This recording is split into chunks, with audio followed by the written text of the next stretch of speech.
Welcome to the Copilot Connection. We're here to share with you all the news, insights and capabilities of the Microsoft Copilot ecosystem from across the entire Microsoft stack. I'm Zoe Wilson and I'm the Global Digital Workplace Services Lead at Kyndryl, a Regional Director and an MVP for Copilot. And I'm Kevin McDonald, an MVP for Copilot and Copilot Extensibility, and also the Copilot Strategy and Modern Workplace AI Lead at Avanade. We'll be releasing episodes as podcasts and on YouTube with insights from experts from the community and Microsoft on what the different areas of Copilot are, the impact they can make to you and your organization, what you need to do to prepare for them, or even start implementing them now, and even how you can extend them. So it's been a little while, Kevin, hasn't it, since we've done one of these? We are so unbelievably rusty. I know you've had sessions in between with the wonderful Gary Trinder looking at some of the Copilot extensibility and agent stuff. But yeah, it's been a while since the two of us have been here doing one of these. So we thought we'd do a recap. Nothing's changed much in your world, has it? It's all the same backgrounds, same what you're up to. Well, quite a lot's changed. For those of you who were listening with whatever the ear equivalent of an eagle eye is, you might have heard in my intro that my company and role has changed. So I started a new job at the end of July after having a nice few weeks of time in the garden, shall we say? And yeah, it's certainly been a busy few weeks. Yeah, I think we kind of hit summer, your new job, busyness all round. There is nothing more fun than starting a financial year in September for a nice bit of chaos. So it's taken us a little bit of a while to try and find a pattern when we can record again. Yeah, well, part of it for me as well is just starting a new role, and then with your busyness, just even simple things like trying to align diaries has been a lot more challenging, hasn't it? But it's really great for us to be able to get back together, and we will be much more regular from this point forward. Hopefully. No, be positive. We will. Let's manifest the schedule that we want, Kevin. Absolutely. But we haven't just been doing kind of holidays and sitting in the garden. We have had some community stuff going on, especially you. You had a fantastic trip, didn't you? I did, yeah. So I just got back last week from a couple of weeks in the US. The reason that we went to the US was for North American Collab Summit, but I convinced my other half to come with me. We had a huge amount of fun on the way to Branson. And it was the first time I've been at the North American Collab Summit. So I think I presented virtually when everything went virtual a few years ago for a period of time. But this was the first time that I've actually travelled over there. And it was a really interesting look at a side of America that I wouldn't necessarily normally get to see. And really nice just to see because I've been to big conferences in the US. It was really nice just to see something that was more akin to the smaller, more intimate community events that we go to regularly in the UK. Yeah, it was fascinating watching the photos and hearing from you. It's definitely been on a list of places I want to go to just because it is so unique as an event and things. And, we've worked and good friends with Mark Rackley. So going over and sort of supporting him, seeing some of the people there does look like a big idea. I'm not sure I can convince the whole family to go over there for that one. Yeah, afford it, to be honest. Yeah, it is quite difficult to get to as well. So when we flew back out, we had like an hour drive to get to Springfield Airport, and then you've got to fly from Springfield to an actual international hub airport for you to be able to even get home as well. The way that we did it, we actually managed to get a few hours in Houston, so we managed to cram in some last Texas barbecue before we came home, which was wonderful. But yeah, it's tricky to get to, but it's still worth visiting. And it's always really nice to see people like Christian Buckley and Lindsay Shelton on their home turf rather than seeing them at an ESPC or Scottish Summit or something like that. Yeah, no, I hadn't done an event in America apart from MVP Summit, so It's on the list if I can work out how and afford it as well. Yeah. Although I'm particularly jealous of what you did before that, because you were in Vegas for the holiday part of it, weren't you? Yeah, so we went to Vegas first, and then we went to Fort Worth in Texas. So we got to have kind of that Texas barbecue both before and after NAX. Vegas was fantastic. We were really lucky to be able to get tickets to go to the Unity Tomorrowland event at the Sphere. And for anybody listening, if you're ever in Vegas and there is a music event on at the Sphere, I would highly recommend that you go to it, even if it's music that you wouldn't normally pay to go see. Just that experience of being in a, I mean, it's a whole new way of experiencing a music event with Mm. the kind of the vibrations from the seats and the full Oh, immersive as well. I screen. hadn't thought about Yeah. that. I have to be honest, my local music venue has the same thing as well. The whole building shakes when the music's playing. I'm not sure that's entirely intentional on there.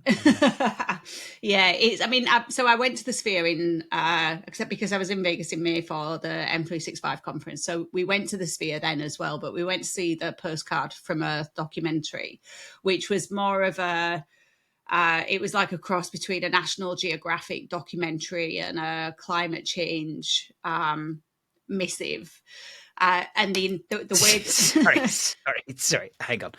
The Sphere, this giant glowing ball that blasts light and burns electricity all day long, has a climate change missive on there. yeah, it's not. Interesting. It's Okay. I like the message, Yeah, but it's not called it's that, but the whole Postcard okay. from Earth documentary it's intending to show the beauty and wonder of our natural world, and it's positioned in the context of it having been destroyed by climate change.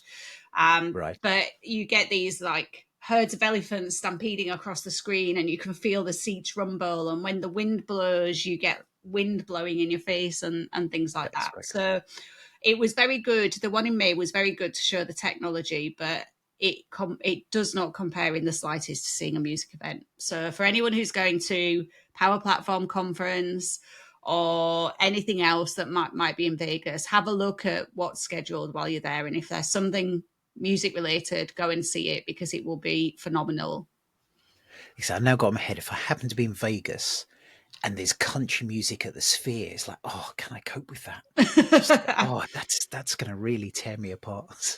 So even the Backstreet Boys, they did a run over summer. Oh, you see, that's my other band I hate as well. Yes, but so I, Can they I'm do that? not a Oh, Backstreet Boys fan.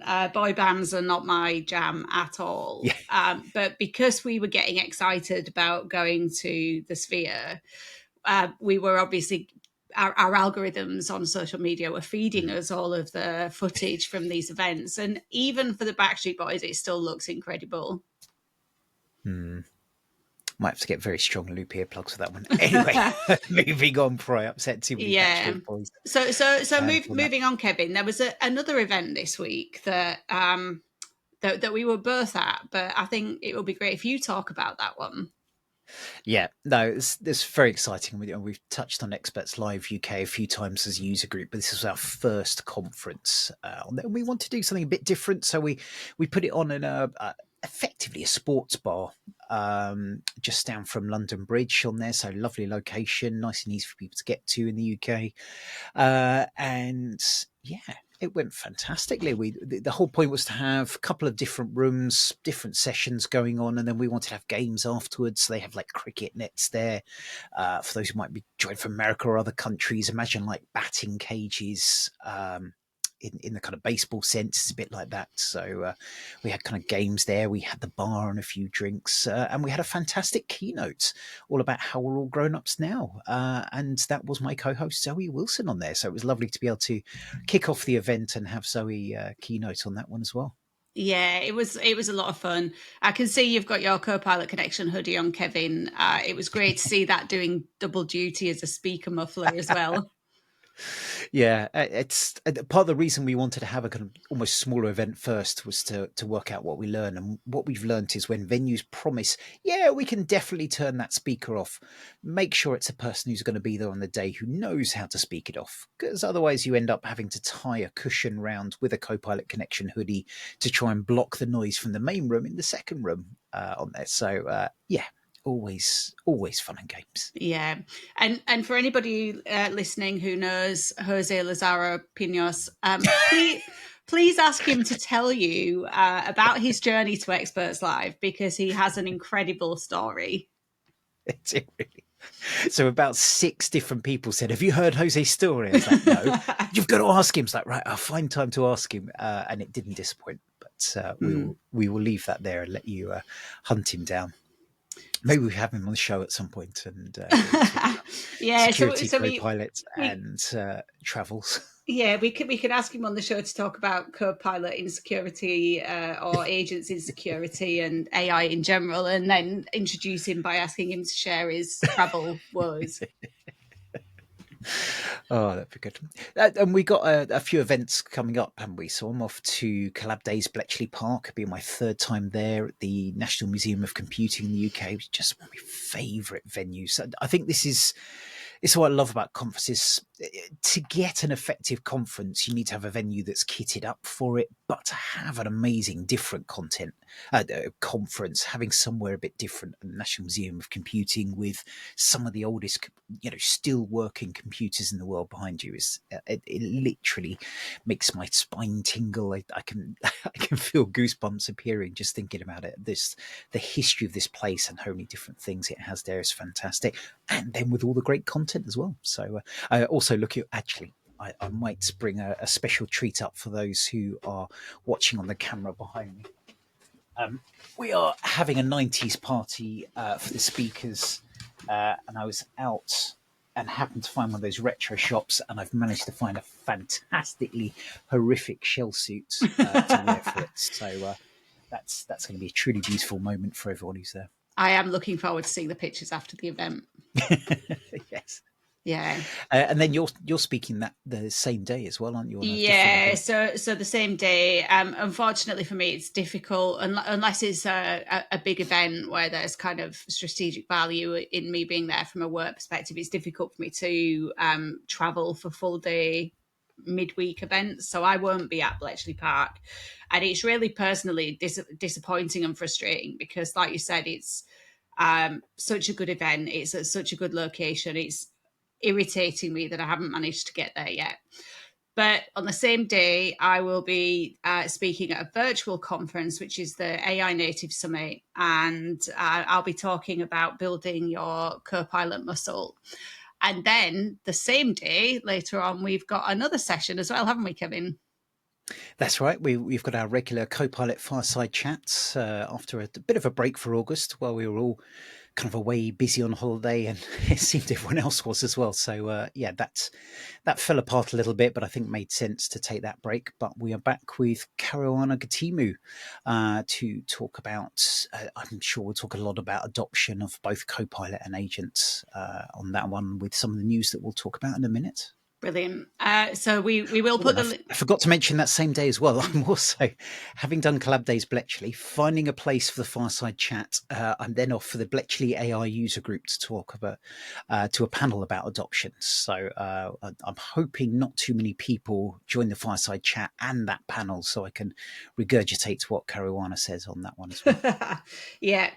So you're going to be very busy that day, but we will put the link to register for the fireside chat in the show notes. If you haven't registered already, please register, get the invite.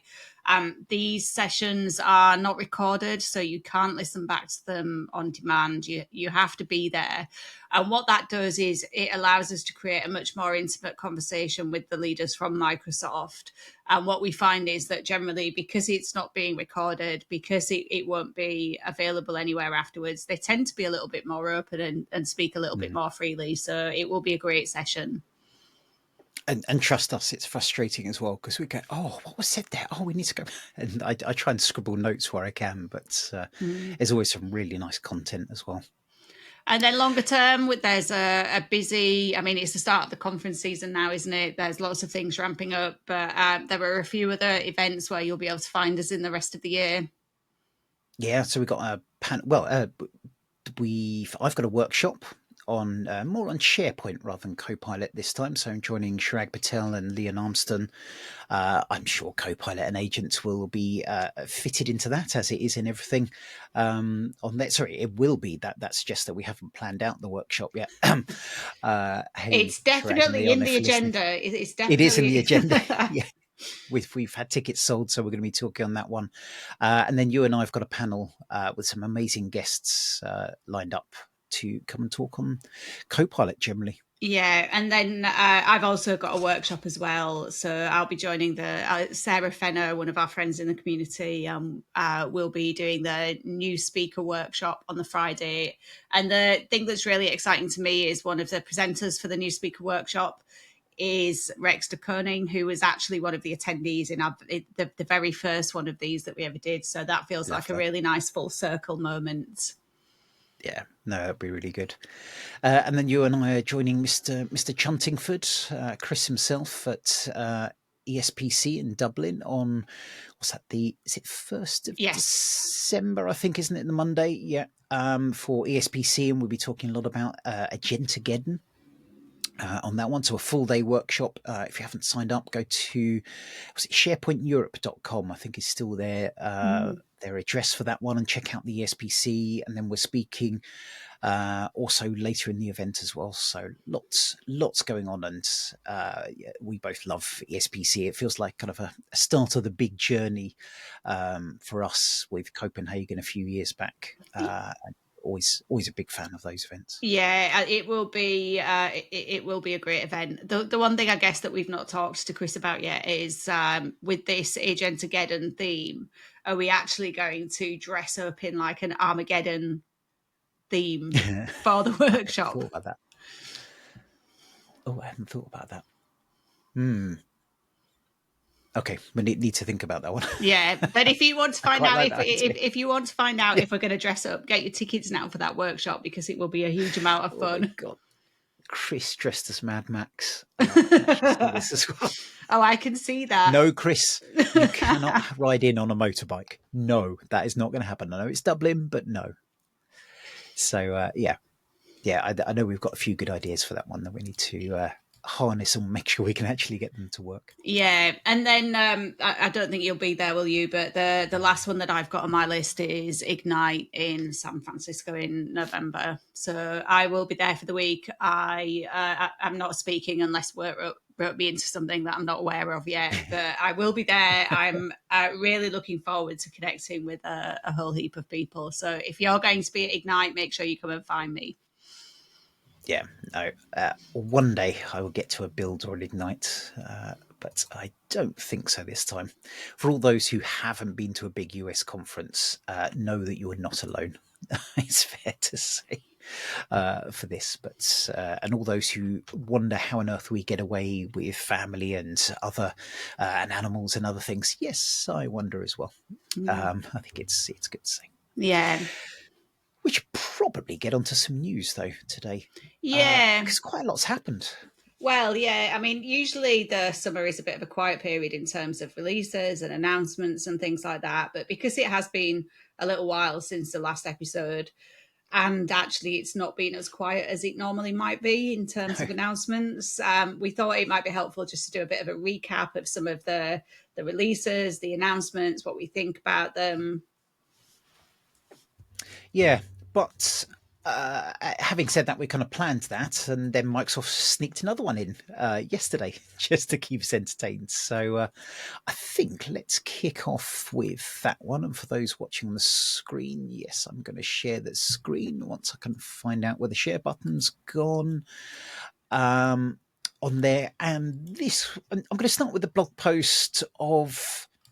Well, it's kind of news. I'm going to be a little bit cynical with this one on there and talk about some of my Copilot fatigue in a minute. But a really interesting article about Microsoft 365 Copilot enabling human agent teams. And I think really this is the growth of that messaging of that lovely messaging where Copilot is there by your side, helping enable humans.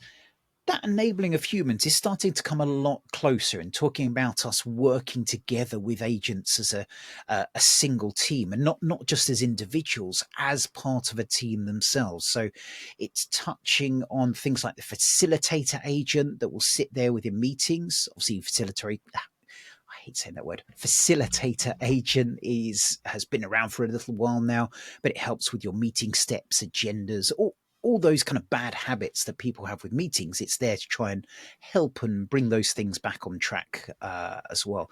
And then that integrates, and this is where this messaging is about. It integrates with a project manager agent, which helps to manage the tasks through the meeting if you have the right license from there as well. And then that links together with the sales community agent, which starts to handle some of those announcements within Viva Engage and citing sources from there as well. So this story is really about connecting together different agents for you as part of a team to kind of take on those different roles in the way that in an organization you have humans in different roles that take on, or even within a team take on different roles.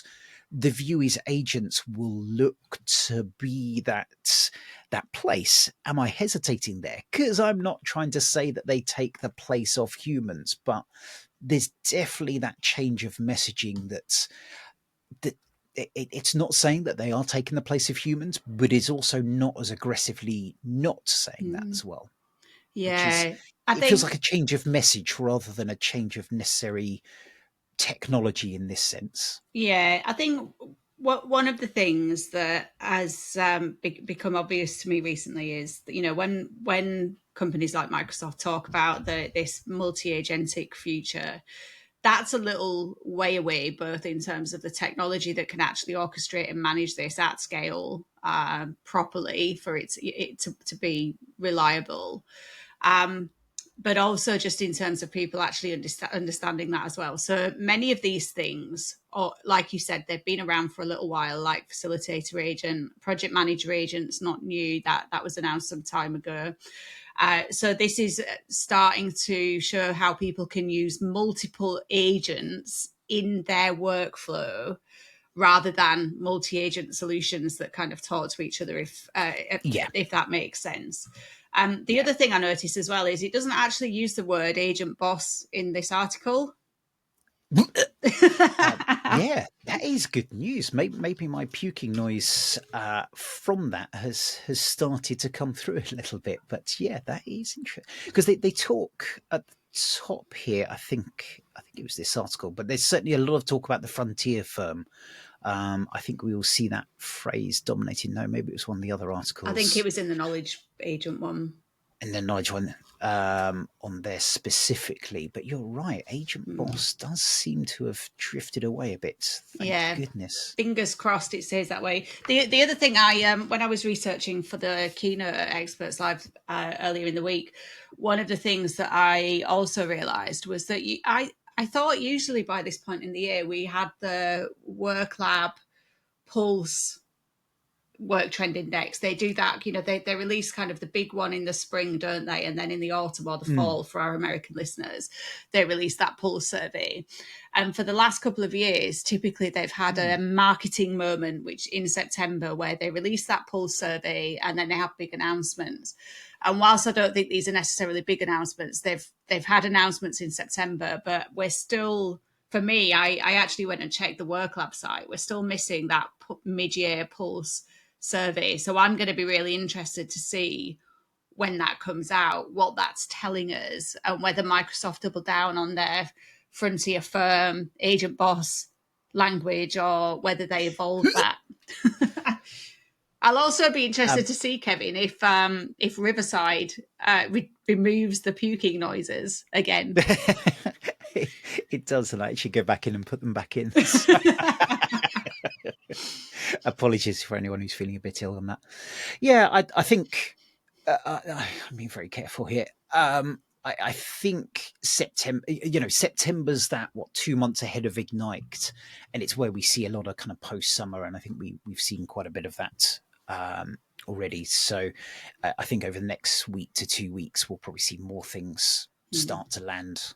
on there. I know Jeff Teeper said watch this space last week, so whether that was what we're about to talk about next with the knowledge agent, or whether there's more coming as well, I would certainly be trying to keep your mind clear. I'm going to be brutally honest that I was at Experts Live. It was then my 20th wedding anniversary on Wednesday, so was away, and I haven't had a chance to read through this. And I'm kind of feeling like, especially with this article, I am feeling a bit of kind of Copilot and agent fatigue with some of these things, because I touched on it there. It feels like a big marketing moment, but nothing particularly new on a lot of these things. And I think it's the reality of these things landed versus what has been promised a lot up front. It feels like the kind of what's being pushed from a marketing perspective has got faster and faster, but it's still taking time to develop and make these things not necessarily technically, because I think we are seeing AI make the development faster, but actually getting these to a working point and bringing people in a way that fits with the way they work. And I do like a lot of these things, but I think it's taken longer to get these things like facilitator agent into their working in a way that fits people's habits, project manager agent picking up the right things. It's all tweaking and evolving from there. And I think it is up to us to kind of shake our malaise a little bit, because there's some really good stuff on this. It's just we kind of thought it was doing it already, and it hasn't on Yeah. there. So if you're feeling that, I'm kind of with you as Yeah, well. I'm amazed. I'm amazed it took you so long, Kevin, to get to the point of feeling that Copilot Yeah, malaise. Because I think for people who are less immersed in this than we are, they've probably had that some time ago. And to that point around the development lifecycle and Microsoft announcing things and then having to do the work necessary to get them to work in a meaningful way, we've also seen things that were previously announced, like the Copilot for screen sharing in Teams meetings, which has actually been removed from the roadmap. yeah, yeah. I was saying to you earlier, I think another roadmap session where we go through and look at that. I've been starting trying to capture some of the roadmap and see how things change as well. So it'll be interesting to pick up on some of this. And I think while it's annoying, I'm kind of good with that, because I want to hear what Microsoft's trying. I almost wish they'd be a bit more public about saying, nah, it didn't work. It wasn't as helpful as we thought. It wasn't as effective, or whatever reason they did. I don't know if that will ever happen, Yeah, but or it I was, think it would be nice. the other thing I'd like a bit more openness about is, we could get the technology to work and actually it worked really well, but we couldn't get the implementation to work in a way that aligned with compliance or responsible AI or individual Yeah, privacy or yeah, anything like that. yeah, I agree. Yeah. So I don't hold too much hope, and don't entirely blame Microsoft. I know some people are like, well, they should be doing this, but the problem is other people, and if they admit any sort of failure, this overexcited level of AI will suddenly collapse a lot. So I think they have to be Yeah, fairly positive and knowing and that. it's not just Microsoft. I think Yeah. when you look at embedded AI in many other SaaS platforms, Mm, they're all running into similar things where yeah. I personally think the promise is still there. Um, Yeah. but it will we're still early on this journey. It will take time for this to mature, and that I think there's a Agree. gap between people's expectations of where it is and what it could do versus the reality, Yeah. recognizing that it still actually can do some pretty fantastic things. Absolutely. And I want to come back to that a little bit when we talk about Copilot memory in a minute as well. But just keeping an eye on time, the big announcement, and I said I didn't feel there was that much new in the kind of agents in Teams, whereas the knowledge agent, I think that there is some new stuff within this. It is in preview, and there we go. You're right, Zoe. There's the frontier firms mentioned within this. Interesting, it's in quotes. I'm going to get my quotey fingers out for these ones as well. But opening up into public preview today. I'm hesitating. I thought it was a private preview. I didn't think anyone could use the knowledge agent, but maybe I've misread that. I'm trying to scroll and my machine's going quiet, so hopefully you can still hear me, Zoe. Yes, I can still hear you. Yes, excellent. On there, but the knowledge agent, as you expect, is there to try and build knowledge out. But one of the shifts we've talked about in Copilot Connection quite a lot is Copilot starts with harvesting knowledge, pulling information, and surfacing that to people. But where it gets interesting is where it starts to become task-based and do things on your behalf as well. Now, that's a lot riskier place because you need to make sure it's not doing the wrong things within that. But that's that evolution that we're really seeing now with agents. And there's a few more we'll touch on that. And what I find very interesting around the knowledge agent is it's not just harvesting information out based in what's there, but it's taking action of automatically tagging. So I think it's expanding on and I've suddenly forgotten what the columns are called within SharePoint. It's not metadata ones, it might touch on it, but effectively the knowledge agent will actually extract from the documents some recommended metadata to help you look at the things like the types of documents. Maybe if we jump over to the demo and show some of this now. So we'll put a link to this in the show notes. And for those listening, we will talk through this as much as possible. But Microsoft provided a click-through demo with a video at the beginning. So just I have muted this now, Zoe, so hopefully it's not distracting everyone.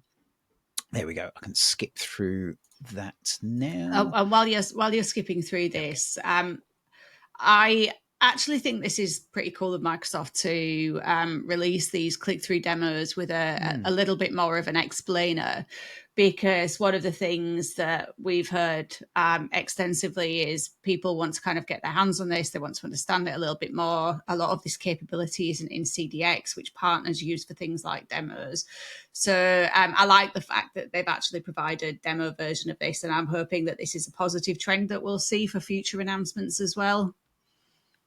Yeah, absolutely agree. No, it's a really good point. I hope we see you there. So, for those who can't see, this is the Zava product team site. There's a whole load of documents. There's a combination of Word, image files, PDFs, Excels, PowerPoints, all you expect from a project, and no folders. So no real structure within there. So kicking off the knowledge agent, and this is something that will be interesting. The knowledge agent gets kicked off through a SharePoint icon in the bottom right from there.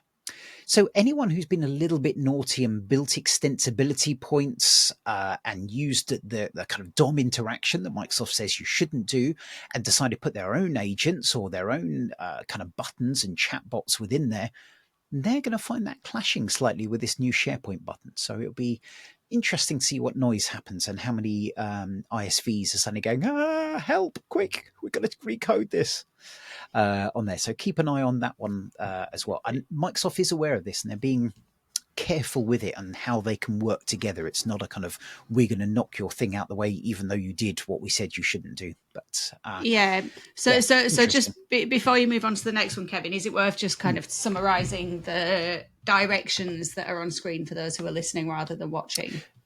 Yeah, absolutely. So what again, you've got all these documents in one place. By clicking on the SharePoint icon, a nice little menu pops up. There's ask a question in there, that traditional kind of agent style thing. But underneath that, there is organize this library within there. And this is kind of saying, right, how can we cut through this chaos? So clicking on this, organize this library, then starts to bring up some AI generated columns. So where there was all these different just files, they had the list of names, modified and modified by as the columns. There's now columns called product, department, and material type. And they've got a nice flag at the top to say that they are AI generated. So being very transparent on this, but it's automatically extracted that information. And I can see it's kind of picked up the product. It's always some Zava core fiber in this case. It's picked up different departments aligned to it. And it's picked out material types where it can, but ones like the core roadmap image, it says not mentioned. So it's kind of acknowledging where it can't pick that information out as well. And to the right, it's given you a list of the columns that it's created and given you the option to edit or remove those as well. So it's kind of suggested some columns. You're still in preview, hasn't actually applied those yet. And the good old thumbs up and thumbs down, you can provide some feedback as to whether it works on there as well. And also in that kind of side window, there's a thing saying type your message, the kind of more standard Copilot type chat within there. So you can actually, in this case, in the demo, it's saying, let me know when new files are added and the product is Java Core Fiber. So it's not just kind of building out the columns, it's also building out rules on there. You heard me hesitate there. It's interesting. It's rules, not workflows that it's talking about with that. So every time a new file comes in for a particular product, then you can get an alert come through. And yeah, it is creating that what was this called, actions, wasn't it? Copilot Yeah. actions type menu. So it's kind of built out a text-based way of saying when a new file is added, and then if, and you can make that a drop down on there, the value of blah is blah, then send an email to me within there. So very easy to bring up that end user side. I know you and I have talked about a lot, and others have said in the past, Power Automate is for power users. It's not always the easiest. This is a very much an end user focused tool within there, and it's kind of making it easy for anyone to be able to do this from that. So really interesting to bring those different elements up from there. Yeah, I I'm going to think click this is through going and to see if there's be, anything particularly to call out, but yeah, yeah. any thoughts? I think this is going to be really interesting for organisations. And I was reading some of the posts from people at Microsoft on LinkedIn yesterday. I don't know whether it was Abram Jackson or someone else who said that where content sources have metadata, the agent that utilises those content sources is significantly more accurate and effective in terms of the um, the way that it operates. So I think that's really important. I feel like this is almost sorting that it's addressing the top of the pyramid issue, though, where some organisations actually have much more fundamental knowledge management issues that they need to sort out first. So Yeah. if all of your stuff's in SharePoint and you just don't have that level of governance, then this is going to be incredibly helpful. If For a project or for a kind yeah, of yeah, limited scope. Yeah. for something that's kind of tightly scoped like that. If your content has no information architecture, it's all in the wrong place, you've got no governance on that, then yes, this might be helpful in terms of a project or a site where it will help drive better agent results, but you've still got some knowledge management stuff that you need to sort out. Yeah. I mean, a great example here, we talked about that material type or even department. It has extracted that department. I'm guessing it has no view of the central departments that Yeah, each product could come up with, one called marketing, one called product. Was it product management? It has here. There could be an overlap. It's not centralizing that at this stage. So yeah, and yeah, that's a really interesting one because for the centralized metadata, I feel like there needs to be some sort of relationship where it's actually looking at the organizational yeah, metadata and then utilizing the org ones when it can and extracting the data that aligns to them. And maybe it's yeah. even part of the setup. It says, we think you've got department in here. Do you want to use the org level departments? Are you suggesting Clippy could pop up and say, yeah, no, I absolutely agree, and I'm sure this will expand and look at things like that. I think the challenge for Microsoft is always going to be the number of organizations that don't have that, Hmm. or if they have those lists of departments, it's in Workday or even in a spreadsheet somewhere. So how do you know where to supply those things and different bits like that? But yeah, no, I think it's a really good point. Yeah. And maybe Just for if those not watching on video, it's also showing how you can kind of have that standard knowledge agent of asking questions and having that standard agent chat within there as well. Yeah, and maybe for organisations that do have proper metadata set up, they're not the target audience for this. Yeah, yeah, agree. So I'm liking knowledge agent. I want to. Oh, I hadn't gone this far on the demo, so I'm carrying on. We've had the kind of asking questions. There's now a button on the site saying improve this site. And it's you see this is where some of these agents, I do like some of the ideas here. So it's got things like retire inactive pages, find content gaps, fix broken links and things on there. So this AI world of helping nudge people towards doing the right thing, I think will be really helpful within that. And you can peek at the different pages to see what's no longer needed and move towards that archive. I would still hold that story you were talking about there a little bit, Zoe, where we need to make sure this all links in with everything else as well. And to link together, this is looking at a single site and how you manage that content for that single site within there, rather than looking at everything. So you may have different policies and want to go to more details. This is very much helping those kind of simpler scenarios and elements like that. And hopefully this is enough to nudge people to actually do a little bit more as well. I'm particularly excited about this one of find content gaps. So it's looking like explore related terms and discover the real needs of your audience within that. Now, funny enough, I've just taken on a role of the global community of practice leads within Avanade to kind of pull together knowledge around Copilot and agents. And one of the things we look at is what are we missing? We have a lot of content all around that we're kind of pointing people towards. What is it we're missing? And this is trying to look at those items and make it easier to understand those gaps and invest that time most effectively, not recreating the wheel 10 different times on the same sort of thing and then missing out on some of the other ones. This is then looking at what could be missing.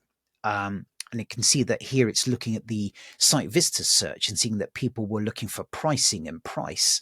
I'm guessing like licensing would be in there. So it's making a suggestion based on those search stats within there, summarizing some of the content that exists that it can look up there and helping you create a page using AI from that one. So really like this idea on that. I'd love to know how that again would scale within there. About looking at broken links as well. So all these kind of common things it's looking to tidy up. I'm really liking how this is trying to bring those different items together from that. Yeah, I think this is going to be a really great one. No, really. So if is this in intrigued. public? I know you thought it was in private preview. If is this in public preview straight away? Well, it says, maybe let's scroll down to the bottom of this. No, it does. Yeah. Yeah, it does suggest it's in public preview. Yeah. Oh, here we go. IT administrators can opt in by following the steps outlined in the article. So thank you, Microsoft. It's an opt-in. It's not turned on by default. They are listening on that one. That's really good news. Yeah, and for those who are listening rather than watching and didn't see what we had on the screen, on the article around the knowledge agent, there is a link at the bottom as well where you can sign up for future private previews of things like knowledge agent if you want your organization to be involved in testing and providing feedback on the future development roadmap of things like this. Yeah. Now, and also on the screen, we can see that you currently you can opt in at the tenant level for all sites and then exclude individual sites. But coming November the 1st, instead, you can opt in individual sites from there as well. So there, a little bit of a gap coming between those, but acknowledging that things do need to be turned on and off. So really, really happy they've done that and not forcing it. Yeah, I can see some of the more risk-averse organisations probably waiting until November 1st so that they can opt in at tenant level and then opt in at site level as well, rather than having to go turn it off for the sites they want to exclude. Yeah, absolutely. Cool. I think this is going to be great. Like I said, I feel like it's only solving the problem at the tip of the spear, really, but it's still a really important problem to solve for content to be properly AI ready. Yeah, absolutely. So, having been grumpy, I think this is quite nice, and I hadn't realised quite how much more the knowledge agent was adding. Seeing those demos, so I will get hands on. I'd love to see it work with the real site and not their kind of pretty sites as well. So we'll see where that goes. I kind of touched on there that one of the pieces it picked up was around pricing and licensing, and it feels like Microsoft's really taken a change of tact with licensing around agents as well. So this article's around moving the sales, service, and finance to the frontier with Microsoft 365 Copilot. And for those who remember Zoe and I from the lovely days of Viva Explorers, we were big fans of Viva Sales. I had to stop and say, was it sales in Viva? It was Viva It was Sales, Viva wasn't it? Sales, yeah. Originally. That was before the whole in for debacle. Yeah, yeah, exactly. That brought through, and now where that kind of was a something that sat with dynamics within there, so you'd get slightly confusing things with your dynamics licenses. They're now pulling that to the M365 Copilot license. So if you have your M365 Copilot license, you have the sales agent, which can connect to Dynamics or Salesforce. And if I remember rightly, it was a fairly hefty license to integrate Salesforce, wasn't it? And they're saying now, if you've got Copilot, you get that included. Yeah, yeah. Well, uh, I think from and this is my opinion. This is not based on conversations I've had with Microsoft, but my take of it is the take up of these role based co-pilots has not been at the point that they need it to be for them to really drive it. But equally, they recognise that when you look at co-pilot plus agents plus AI, the biggest transformation opportunities look at when you they come when you look at kind of a specific function or process or that kind of thing. So for them, I suspect they feel like there's more value in getting people into the Copilot ecosystem by bundling that into the M365 Copilot premium license. And then when you look at the work that's needed to actually get sales, for example, working with Salesforce, they probably see this as a mechanism to drive future Salesforce to Dynamics migrations. So, Yeah, I think it's positive. They could have just scrapped these. yeah, If they don't feel like the take up's where it needs to be, they could have just scrapped them or deprioritized them. So I think the fact that they're making them more widely available will actually help make them more widely adopted and utilized. yeah, yeah. Absolutely agree. So it's kind of a nice move on there, and I think it also fits with make sure I've got the right page. The kind of change in licensing that came through around Copilot Studio as well. So this was around starting September the 1st, this move from messages to Copilot credits for use of Copilot Studio. And if we scroll down to M365 Copilot, if you have your Copilot Studio in M365 Copilot license, you can build any agents within Team SharePoint and M365 at no extra cost on there. So where there was a lot of complex, yes, you could build your declarative agents within Copilot Studio or build it through Agent Builder, then deploy it into M365 Copilot. But if you built it in Copilot Studio independently and then published into Copilot, then you could get charged on that. And even I'm hesitating, making sure I've got that right because I got so confused with it. And now Microsoft's now gone, if you're putting it into Copilot, then it's included within that. Yeah. I think it's a lovely move. Yeah, the other thing, as you were talking then, Kevin, that we should mention, Agent Build has also had a rename. Yeah, I know. Yes, so Agent Builder, which was if you're starting an M365 Copilot, there was the option to create an agent, a very end user friendly one, is now Copilot Studio Lite, Lite, just for those awkward people who like things being spelt properly. I know a couple of those here on that one. So as far as I can tell, there's no real other change apart from the change of the name. I think it's very interesting that they're taking what's a slightly different technology, and I will try and find a link. Andrew Connell, who does an awful lot with the kind of development world of Copilot and other M365 development, kind of noted that the old declarative agent, what was Teams Toolkit, now Agent Toolkit, that gets surfaced as that is Agent Builder. It's not the same engine as Copilot Studio,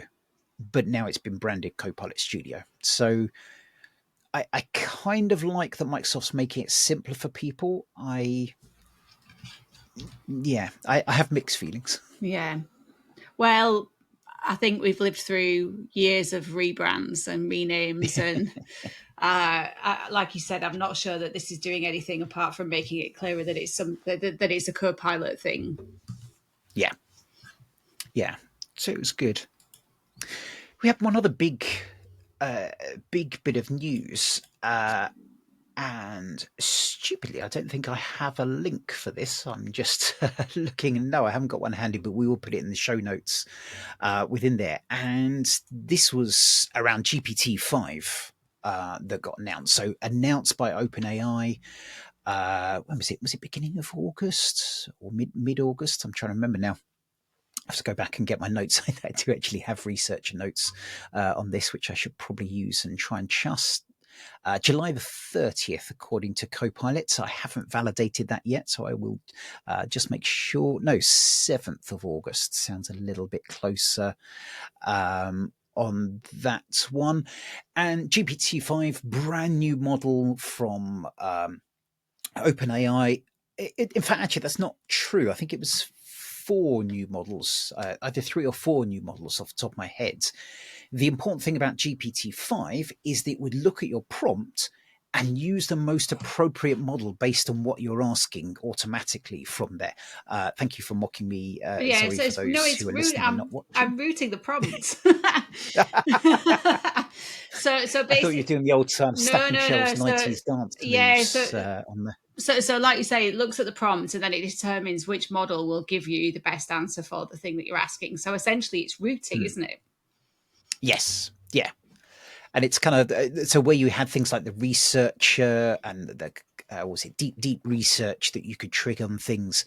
This will look at what you're saying, go, okay, actually, I need to spend a bit longer on this one versus I'll just do it. So it's kind of again making it simpler for people. I know those who have used it who understood some of that deep research found that it didn't always trigger them when they wanted it to, but it's almost like this isn't for you. This is intended for people who didn't understand the Mm. differences, that it should just happen there. And there's ways you can kind of, I wouldn't say hack it, but you can say, I want to think deeply about this, and it will route more towards those ones on there. For Copilot, though, for me, the most interesting thing was the announcement that they would take any new model from OpenAI and bring it to M365 Copilot within, I think it was 30 days. It was a commitment, which I again should have written down on there. But it's really it's really interesting that they're making that commitment to change within there to take on the very latest. And I think to me, it's part of that challenge of Chat GPT versus Copilot. What's the difference? And everyone's saying, well, it hasn't got the latest models. It's not picking up this. It's just not true. They are bringing the latest models almost immediately. And I think it was the day after that when when GPT-5 came out, that landed in M365 Copilot. And I think that's really impressive, really exciting news. Yeah, definitely, definitely. I mean, it was a common thing that we heard, wasn't it? That new models would be available, and then the people who were trying to build stuff in the Microsoft stack just couldn't get to them in Yeah, Studio. yeah, absolutely. So that'd be very interesting on there. I think the last thing, and maybe we'll, yeah, we've talked a bit before about doing a Chat GPT versus Copilot session. I'd love to do that with Copilot Memory because that is something I haven't really seen impact my general usage. I haven't invested the time to kind of build a decent system prompt, but maybe that's something we can follow up in the next show or so, just to see the impact it does make. Yeah, definitely. And I know we're out of time today for a kind of any detailed conversation on this, but I think as well as being able to do a comparison in the context of memory, it would also be Mm. interesting to talk about some of the implications of memory, not so much in the Mm. enterprise versions of things like Copilot, but for those who were at Experts Live this week, one of the things I talked about was the rise of AI psychosis. And this is where people who are mentally vulnerable or on the verge of a psychotic break are when they turn to something like ChatGPT or Copilot, because it's quite sycophantic. It's basically reinforcing their delusional beliefs. And this is something that has actually been made worse by the introduction of memory. Yeah, absolutely. So, yeah, we probably need a show on that one in itself. And to look into that, and I think there is the element from the enterprise side when you're working in a role or working on a project to move to another one, and it's not readjusting to elements like that. So I think one of the things I love about doing Copilot Connection is we're there to bring the latest news, to bring the positives from Microsoft, but also to look at how we challenge those as well and make sure we're thinking on there. Yeah. We'll have a lot more of the. There were a few other articles we've slightly run out of time to cover, and we'll put those into the newsletter and the show notes as well to help act as a kind of reminder for people who've maybe enjoyed this summer a bit too much as well. Yeah, but hopefully you all enjoyed a bit of a break over the summer. But like we said at the start, we are back and we will be regularly popping up into your podcast platform of preference. Absolutely. So do provide us with feedback, let us know, pass it on to friends to let them know about Copilot Connection, and let us know what you want to hear from as well. But I think we'll use that as a time to wrap up, and thank you very much all. Bye-bye. Thank you for listening. Speak soon.